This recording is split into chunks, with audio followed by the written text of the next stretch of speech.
చెప్పండి, మీకు ఈ రోల్ ఎలా వచ్చింది? నా పేరు మారుతి అండి, మాది శ్రీకాకుళం అండి.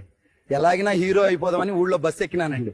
ఒకరోజు రామోజీ ఫిల్మ్ సిటీ కొండ మీద ఆకలేసి కూక్కున్నానండి. అంతలో షూటింగ్ లో అరటి పండ్లు పంచుతున్నారంటేనే మా కోతిమోక అంతా కలిసి కింద పడి మీద పడి లొకేషన్ చేరామండి. చూస్తే అయ్య బాబోయ్, రాజమౌళి గారి సినిమా రామాయణం బిట్టు అంటే ఓకే చెప్పేశానండి. ఈ నా కొడుకున్నాడు కదండి, నా తోక కొరికేశాడండి బాబు. నువ్వు ఊకోరా, అది సినిమాలే గాని. మీరు చెప్పండి, మీకు ఈ అవకాశం ఎలా వచ్చింది? నా పేరు భట్టు అండి, మా తిరుపతి జూ పార్క్ ఉంది కదండి, అక్కడే పెరిగానండి. ఒకరోజు రాజమౌళి గారు జూకి వచ్చారండి. నేను నీళ్లలో తానం చేస్తున్నానండి. నా దగ్గరికి వచ్చి సినిమాలో యాక్ట్ చేస్తావా అని అడిగారండి. నేను ఏంటి సినిమా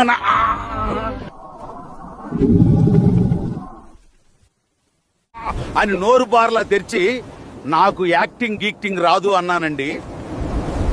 అప్పుడు ఆయన, ఇప్పుడు మీరు చేసిందే కెమెరా ముందు చేస్తే చాలు అన్నారండి. ఓ సింతేనా యాక్టింగ్ అంటే అనుకున్నా. మీ నెక్స్ట్ మూవీ ఏంటో చెప్పగలరా? నేను హీరోగా చేస్తున్నానండి. డైరెక్టర్ ఎవరండి బా? ఇంకెవరు, మన రాజమౌళి గారేనండి. నిన్నే కథ చెప్పినానండి. టైటిల్ కోతి చేతిలో కొబ్బరి చిప్ప. ఎలాగుంది, అదిరిపోనాది కదా. అవునండి, నేనే దాంట్లో విలన్ అండి.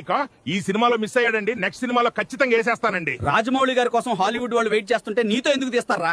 మీరిద్దరు మంచి ఫ్రెండ్స్ అయిపోయినట్టున్నారు బా. అవునండి, షూటింగ్ లో వీడే నాకు ఎంటర్టైన్మెంట్.